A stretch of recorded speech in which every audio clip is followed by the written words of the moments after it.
Welcome to Inside the Honors College, where we believe that wisdom and virtue is found when we learn together. Join us as we take an inside look at a community dedicated to educating the next generation of disciples and scholars. I'm your co-host, Taina Estevez. And I'm Ellie Overman. And for this wonderful episode of our podcast, we had the beautiful Kyana talking with us.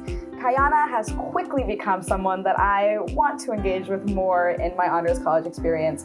I think she's so insightful and just has a lot of really cool things to say. And I can never go a conversation without mentioning my absolute love of bread. I need Kyana's sourdough recipe absolutely just right now. Thank you for saying that she should bring it to campus, because if it's not there, I will be more than sad. I will be very sad. Oh my goodness. And I mean, her lack of plant life is something that I feel. My family loves plants and I just can't keep them alive for the life of me. So I felt a lot of what Kyana was saying. I love that. Yeah, I loved getting to talk to Kyana. She has this very grounding kind of wisdom to her, which I just really appreciated. She kind of talked about how God opened doors for her to come to APU. And then she kind of shared with how she's learned that it's okay to grapple with these texts and the importance of thinking about why we believe what we believe. And I just thought that was so rich and insightful. So I really, really appreciated this conversation with her. Absolutely. She's great. And I don't think we should hold anyone back from beginning to listen to what she was saying. And if anyone has a sourdough recipe, please share. Please do. Let's get to it.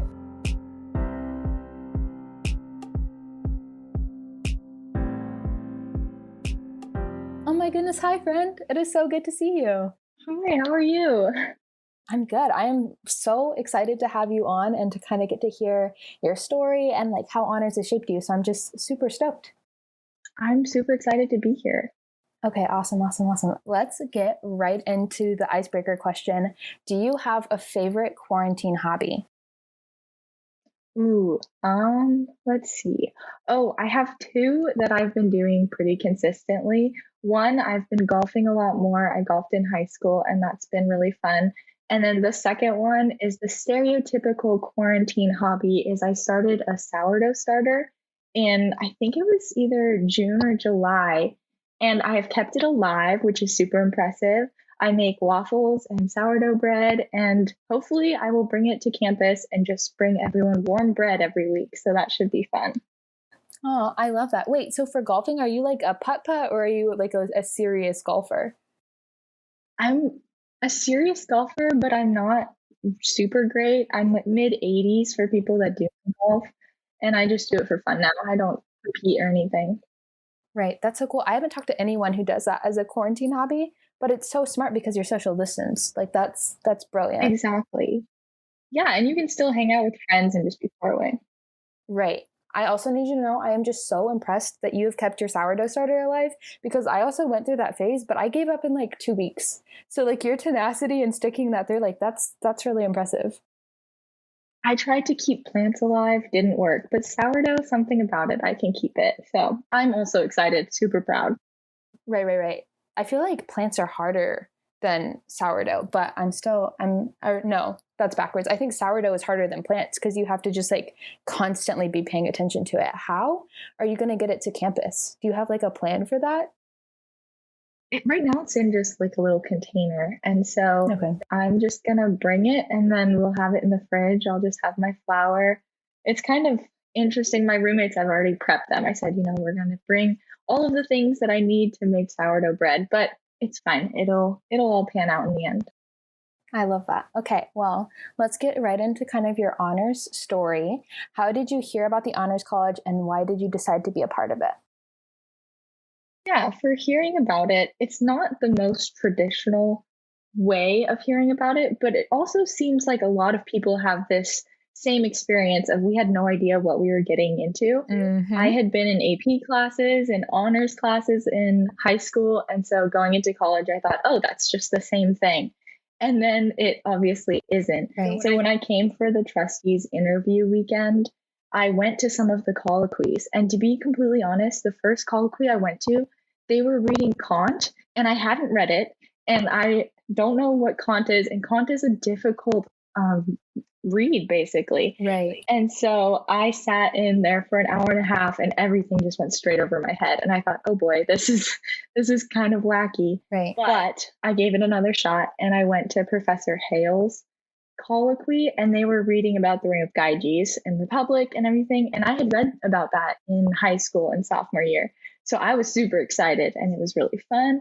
And I'm glad I gave it a second shot. Right. And so, yeah, that's how I kind of got introduced to it.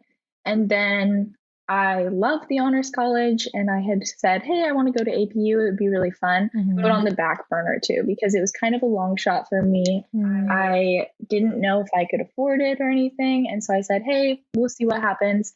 And a lot of doors closed. And I just thought, it's not for me. I'll move on. And it was just sad because I was so excited to be at APU, but it just seemed like such a closed door. And then there was just a lot of behind the scenes stuff that happened. God opened some doors. There were a lot of people that came through to support me and just encouraged me to go to APU and made it possible. And I think I looked it up recently and it was about a year ago that I decided to go to APU. And it's just been a whirlwind from there. And the honors college was a huge part of that. Oh, that's so exciting. I love that. It's crazy how much can kind of like change in a year, even like online with digital school. Yeah, and a lot in a week too. I went from 1 week of saying, I emailed Curtis and I had said, I'm so sorry, I'm going to have to decline. I just don't think it's going to fit for me. Right. And then within a couple of days, doors opened and there were conversations that were had. And I think I deposited my check within that week. So that's crazy. It was just crazy. It's been kind of a whirlwind, it sounds like. So now that you're kind of like a year from that decision, like how have you been challenged through your experience as in the honors college, and how have you grown as like a disciple and a scholar through that? Yeah, I think for everyone, online obviously is challenging. And I think it hit me super, super hard in the sense of I've always liked school. I found it interesting. And then online, it's just, I've never experienced this dislike for school. I don't really like the classes where nobody's has their camera on, nobody's talking. And so honors for me presented just this outlet to talk and to see people's personalities. Even though we were online, like people were talking, I could see them every Tuesday, Thursday. And so in that sense, it made school fun again. And it was also challenging because we were reading texts that are hard and there's hard discussions with that. And one thing I found particularly challenging was trying to read these great works with a perspective of I'm okay if I challenge this. And specifically, we read The Prince as our first book. And there was a lot of people that said, oh, this is so bad, as so many people hate it, right? Yeah. And I thought, well, there's some interesting things about it. But yes, I agree, it's kind of unrealistic and sort of, I guess, aggressive. I don't know if that's a good term for it. Yeah. But then right after that, we jumped into, what was it? The Education of Cyrus. And everyone's like, oh, this is unrealistic. He's just such a great man. How can anyone be that perfect? And as a group, we had to grapple with how can we look at these two texts and use them together and kind of bash them against each other, but also mesh them. And so I think that was super challenging, but also fulfilling. And then the way that it grew me into a scholar and disciple is being able to have these questions, being able to raise like, why are we saying The Prince is such a popular book if it's so aggressive? Why are we saying that Cyrus is a good example of how we should lead if it's so unrealistic? And it has allowed me to kind of look at it in the sense of what do we need to add to these books to make them good, right? And as a Christian, it was Christ for me. And that's something I realized reading The Education of Cyrus, or not The Education of Cyrus. What was it? The Education of a Christian Prince. At the end, I thought, oh, if you bring Jesus into each of these, then it's okay to be saying, oh, this is kind of over the top, or this is unrealistic. Because no, it's not unrealistic with the grace of God. Or even The Prince, you're saying there's things that are lacking there. And you're saying, yes, you're lacking there because you don't have Christ. You don't have the mercy and the perfection of him. And so then you can see the flaws that you were initially struggling with or questioning and applying it in the sense of a Christian perspective and just answering a lot of those questions. So while it's challenging, I feel like it's been super fruitful for me. Yeah, I love that. And like, it is so evident how Christ-centered you are. And so it's so cool that that's like gotten to kind of be a part of your education as well. Well, I just going to say, I particularly love the Honors College ingraining the Gospels into this curriculum too. I don't know if you've experienced it, but we read the Republic of Plato right before the Gospels. And so we're looking at the Gospels in the light of like, oh, what would it be like if we were in the Republic, and then bringing that into this knowledge. And so it's just a cool little balancing act there. You actually like totally read my mind. I was going to ask you, like, what has it been like to read like the Gospels following Plato? So what has that been like to like, how has that differed from kind of your church experiences of reading the Bible? What's been different? Ooh, that's an interesting question. I think for colloquy in particular, we were focusing on how Jesus is the light, which I think is a pretty standard way to go about it, looking at the allegory of the cave and coming out of the light, and then shifting into the Gospels as seeing, oh, Christ is the light, Christ is the truth. And I think instead of saying like, how has it differed from your Christian perspective, I think one thing that helped me actually create, how would you say it, just a connection to the Republic is saying, oh, while Jesus is this light, there are certain things in the Republic that he goes above and beyond that light. And so I think just incorporating that in and saying he could be the light of the Republic, but he's so much more than that. And there's just certain worldly things that just, I guess he goes over. And so I think that was a cool way to look at the Republic, but then also acknowledge like, no, Christ is even bigger than the Republic and the light that the Republic talks about. Yeah, I love that. That is just so wise and so insightful. I think it like shows that you've done the work of thinking about this even outside of colloquy, and I think that is just so cool. So having come through like all of these experiences and kind of like finishing out your first, well, I guess almost finishing out your first year, if you were talking to a prospective student, what is one piece of advice you would give them? I think the one thing that has really helped me is saying it's okay to question things. And I say that in a perspective of you're reading these great works that are well known or well read, and so many times it's easy to say, I have to agree with it. And the best XCOM ideas I've had, the best conversations I've had, just the best growth I've had is when I said, no, it doesn't have to be that way, and question it. And then instead of just questioning it and saying, oh, I don't like Machiavelli because he is a dictator. You say, why is this happening? Oh, because this, or I don't like Cyrus because it's too cloud fluffy, or he's too perfect. And I think that's when I could then apply like what are they missing and how could they be better? And then that goes into the world too. If you're just saying, oh, I don't like this, or on the opposite, I guess, is, oh, I'll agree with it because everyone else is, then you are not growing. You're not growing the world around you. And so I think just leaning into that idea of I can question things, but to do so, I have to kind of explain, or I have to look into what I can do to change it, or what I can do to change things that I disagree with, if that makes sense. No, yeah, that's so good. And I think like the Honors College, at least for me, has done a really good job of like helping me to think critically about what I'm reading. And so that's something you grow in also, I think, is like you start off and it's really hard to kind of question and think critically. But I've seen in a lot of students and in myself, like you kind of grow in that capability. So it is so cool that you are learning that.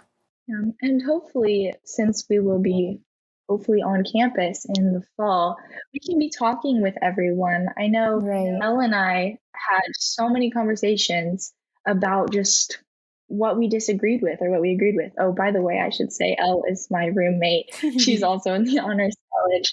But we just had so many times where we would proofread XComs or something and say, wait, I don't agree with this. And from that, we stemmed conversations that can then lead to better XComs and better ideas.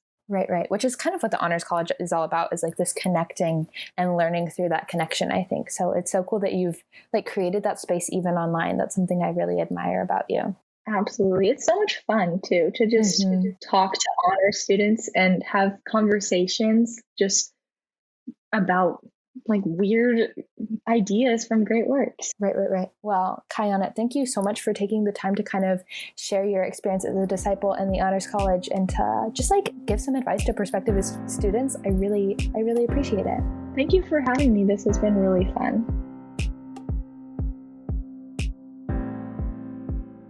Kyana's interview, man, I am hearing more and more of these like themes that us specifically as first years in the Honors College are getting out of a lot. And I think that's so beautiful. You know, there's the way that we interact with the text, the way we interact with the Bible specifically as a text. It's just the way that we're going through that now in our different colloquies, in our own spaces, but still being able to find something and get something out of it all. You know, I think that's really beautiful. And I think Kyana touched on it really well, you know, in an authentic way that isn't about forcing yourself to find something good out of a problematic author or a problematic text, but because there's actually genuinely good things that you can find here, that there's good things that are just in all the stuff that we're reading that you can apply to yourself, you know, and just going out there and living that life with the stuff that you're learning about, and having that Christ center there for sure is super important. And this is something that I feel like a lot of us have been touching on. And so I think it's super cool that the Honors College and just us as students in this weird time of life are still able to glean these nice positive things from the work that we're doing right now. So I love that she was able to speak to that for sure. Right. I also loved kind of how she talked about how you can read a text and not agree with all of it and still learn things from it. I think that was big for me, especially with Machiavelli, or actually just a lot of the text. And you're talking about these problematic authors. And I agree there's some really kind of harmful things occasionally, but you can kind of hold it at a distance and think about it critically and say like, okay, we can take this and reject this totally and still learn from it. So I think that it's just so wise. And I was also just encouraged by this idea that we've all been learning from all over the country and from separate spaces and from different colloquies. And what you were talking about how we can still learn these themes. And I think that is such a unifying thing about the Honors College, is getting to interact with these same ideas. I think that's just so beautiful and encouraging. So I'm just super grateful for Kyana. Totally. And I hope that not only us as listeners and people who get to have these conversations with these awesome folks, but also them going through this are able to process some of this stuff and still take away these nice messages. You know, like you said, there's a lot that could possibly be harmful or feel bad, but there's as long as you're lifting it respectfully to yourself, you can get a lot of good out of it. So thank you so much for going through this conversation with us, Kyana. And then also thanks to you all for taking an inside look at a community dedicated to educating the next generation of disciples and scholars. See you next time on Inside the Honors College.